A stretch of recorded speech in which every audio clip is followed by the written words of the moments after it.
নমস্কাৰ বন্ধু বান্ধৱীসকল আজি পুনৰ আহিছোঁ আপোনালোকৰ মাজলৈ তো আজি আমি কেইটামান সানমহলী প্ৰশ্ন লৈ আহিছোঁ আপোনালোকৰ মাজলৈ যে আজি আপোনাৰ কোনো ধৰণৰ স্পেচিয়েল নহয় যে আজি মানে বিভিন্ন ধৰণৰ প্ৰশ্ন আছে মানে বেছি প্ৰশ্ন নহয় পাঁচটামান প্ৰশ্ন আজি আলোচনা কৰিম তাৰমানে আজি আপোনাৰ পৰিমিতি অংক আছে মানে শতাংশ অংক আছে এনেকৈ 5টা অংক আজি আলোচনা কৰিম ঠিক আছে বহুত গৰমো পৰিছে তথাপিতো এইকেইটা প্ৰশ্ন পালোঁ গতিকে আপোনালোকৰ লগত শ্বেয়াৰ কৰিলোঁ ঠিক আছে আশা কৰিছোঁ সকলোৱে ভালে আছে তো এতিয়া চাব যে আজি প্ৰথম অংকটো হৈছে কি যে এটা চকা 100 পাক ঘূৰোতে অতিক্ৰম কৰা দূৰত্ব হৈছে 22 কিলোমিটাৰ তাৰমানে কি কয় এটা চকা 100 পাক ঘূৰোতে অতিক্ৰম কৰা দূৰত্ব হৈছে 22 কিলোমিটাৰ তাৰমানে 100 পাক ঘূৰিলে সি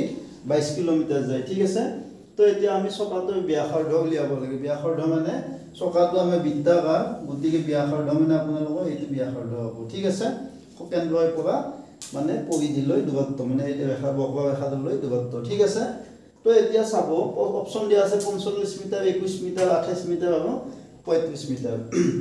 তো এই যেহেতু অংকত এনসাৰ কিটা মিটাৰত দিয়া আছে তো আপোনালোকে প্ৰথমতে কিলোমিটাৰটো মিটাৰলৈকে লৈ যাব ঠিক আছে তো আমাৰ 22 কিলোমিটাৰ মানে কি 22 কিলোমিটাৰ মানে 22 * 1000 মিটাৰ তাৰমানে 1000 মিটাৰে যেহেতু 1 কিলোমিটাৰ তো আমি 22 কিলোমিটাৰটো মিটাৰলৈকে লৈ গলো ঠিক আছে তো এতিয়া চাব যে 100 পাক ঘূৰোতে অতিক্ৰম কৰা দূৰত্ব 22 কিলোমিটাৰ মানে এই দূৰত্বখিনি 100 পাক ঘূৰিলে যায় তো আমি প্ৰথম উলিয়াই লম যে চকাটো 1 পাকত কিমান গৈছে তো 100 পাকত যদি এইখিনি যায় 1 পাকত যাব উলিয়াব লাগিলে আমি 100 দি ডিভাইড কৰিব লাগে ঠিক আছে তো আমি এটো শূন্য কাট যাব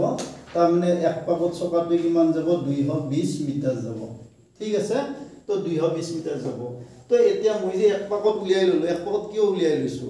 তো 1 পাকত উলিয়াই লোৱা কাৰণ আছে কি কাৰণ আছে যে আমাৰ সাপোজ যে বৃত্তাকাৰ চকাবিলাকে 1 পাকত কিমান দূৰত্ব যায় যিমান তাৰ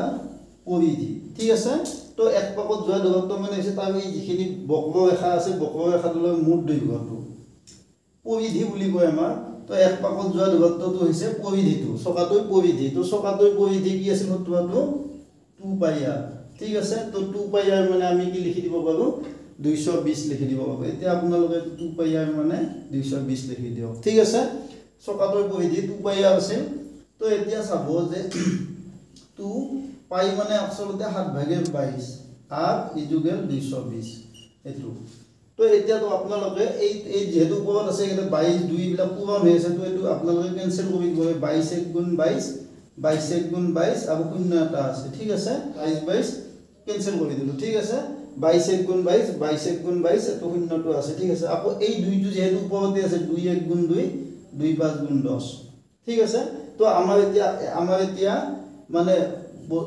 আমাৰ এতিয়া অংকটো কি হল r/7 ইকুয়াল কি হল 5 হল তো ইয়াত তুলনাত 1 আছে তো r * 1 কি হ'ব r হ'ব আৰু 7 5 গুণ কিমান হ'ব 35 হ'ব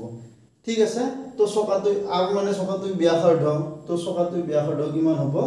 35 মিটাৰ হ'ব নিশ্চয় বুজি পাইছে আকৌ এবাৰ মই কৈ দিছো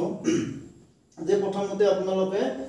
কিলোমিটাৰটো মিটাৰলৈকে লৈ যাব ঠিক আছে মিটাৰলৈকে লৈ গলে 100 লগত কাটা কটি কৰতে আমাৰ সুবিধা হ'ব তো এতিয়া 22 কিলোমিটাৰ মানে 22000 মিটাৰ ঠিক আছে তো 100 পাকত তাৰ মানে 22000 মিটাৰ যায় 1 পাকত 100 দি 22000 হৰণ কৰিলে আমি কি পাম 220 মিটাৰ পাম তাৰমানে এই 1 পাকত যোৱা দূৰত্বটো হৈছে চকাটোৰ পৰিধি ঠিক আছে তো চকাটোৰ পৰিধি আমি কি বলো সূত্ৰটো কি 2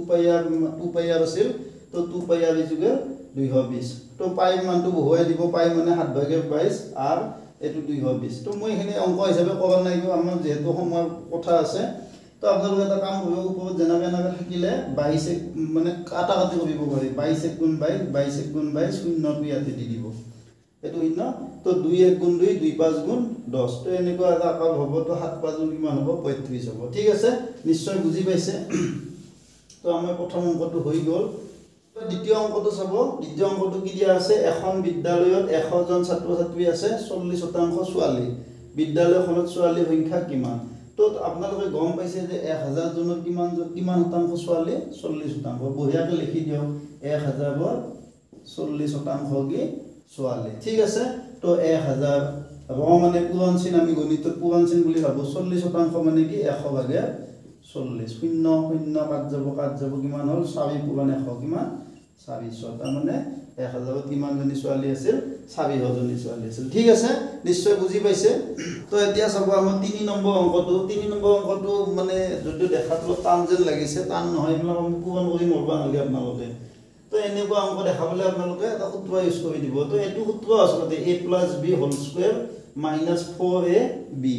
a মানে ইয়াতে 957 আছে b মানে 932 আছে a + b হোল স্কয়াৰ -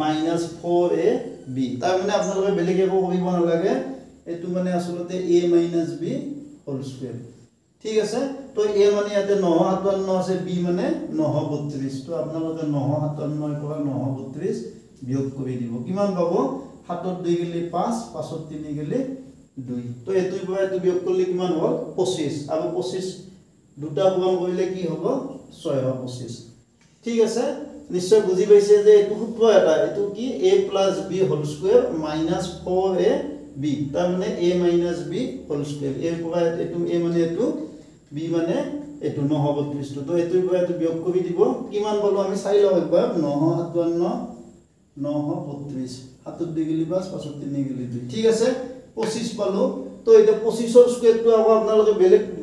মানে নিজে কৰি চাব নালাগে 25 এৰ স্কয়াৰ মানে কি মই আগতে এনেকুৱা নিম দিছো আপোনালোকক 25 এর স্কয়ার মানে 5 5 গুণ 25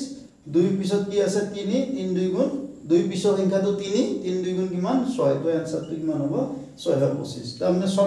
শর্টকাট দুটা শর্টকাট লগ হৈ গৈছে ঠিক আছে নিশ্চয় বুজি পাইছে তো এতিয়া আমাৰ 4 নম্বৰ অংকটো চাম 4 নম্বৰ অংকটো কি আছে চাই লওক যে 2 টু দি পাৱাৰ n মানে কিমান দিছে 512 দিছে ঠিক আছে তো আমি এতিয়া কি কৰিব লাগে n ৰ মান উলিয়াব লাগে তো এইটো অংক কৰোতে কিন্তু আপোনালোকে 512 মানে মৌলিক উৎপাদক বিশ্লেষণ কৰিব তো 512 মানে চাব 2 দিয়ে টু যাব 2 2 গুণ 4 1 বল 11 হ'ব 2 5 গুণ 10 1 বল 2 গুণ 12 হ'ব 2 6 12 এটো 2 1 গুণ 2 5 2 বাৰ যাব 1 হ'ব 6 ভাগত বহিব 2 বাৰ গেল 16 এটো 200 গুণ 12 2 4 গুণ 8 2 32 গুণ 64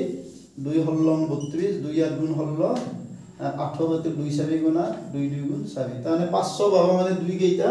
এটা দুটা তিনটা চারটা পাঁচটা ছয়টা সাতটা আঠটা নটা ঠিক আছে তার মানে 512 মানে 2 টু দি পাওয়ার 9 ঠিক আছে তো আপোনালোকে এতিয়া এইটো root over 2 to the root over 2n আছে 2 টু দি পাওয়ার n সমান কি আছে 512 মানে 2 টু দি পাওয়ার 9 ঠিক আছে তো এতিয়া আপোনালোকে এটা কাম কৰি দিয়ক আপোনালোকে এই দুপিনে বৰ্গ কৰি দিয়ক মানে বৰ্গ কৰিলে ৰুট ওভাৰডাল উঠি যাব ঠিক আছে তো ইফালে 2 টু দি পাওয়াৰ n হ'ব কিন্তু ইফালে বৰ্গ কৰিলে কি হ'ব 2 টু দি পাওয়াৰ 9 হোল 2 হ'ব ঠিক আছে তো এতিয়া আমাৰ কি হ'ব 2 টু দি পাওয়ার 9 এটো 2 টু দি পাওয়ার 9 দুই গুণ কিমান হ'ব 18 হ'ব এটো সূত্ৰ a to the power m whole n এটো সূত্ৰ a to the power m whole n মানে a to the power mn ঠিক আছে তো এতিয়া বেস দুটা একে আছে ভূমি দুটা ইয়াত ইফালে ভূমি কি আছে 2 আছে এটো ভূমি 2 আছে তো n মানে কিমান হ'ব 18 হ'ব তো आंसरটো আমাৰ কি হ'ব 18 হ'ব নিশ্চয় বুজি পাইছে ঠিক আছে তো এতিয়া আমি 5 নম্বৰ অংকটো লৈছো যে 5 নম্বৰ অংকটো কি আছে চাই লওক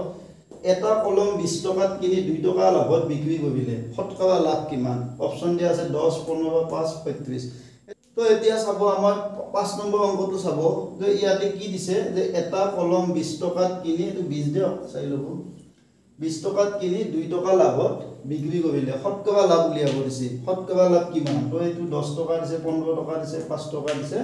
35 টকা দিছে ঠিক আছে তো এতিয়া আপোনালোকে মনত ৰাখিব শতকৰা লাভ মানে 100 টকাত কিমান লাভ হয় ঠিক আছে তো 20 টকাত লাভ হৈছে কিমান টকা 2 টকা লাভ হৈছে তো 100 টকাত কিমান লাভ হ'ব মুখে মুখে কবিব পাৰি আসলতে 20 টকা 100 টকাত কেইটা থাকে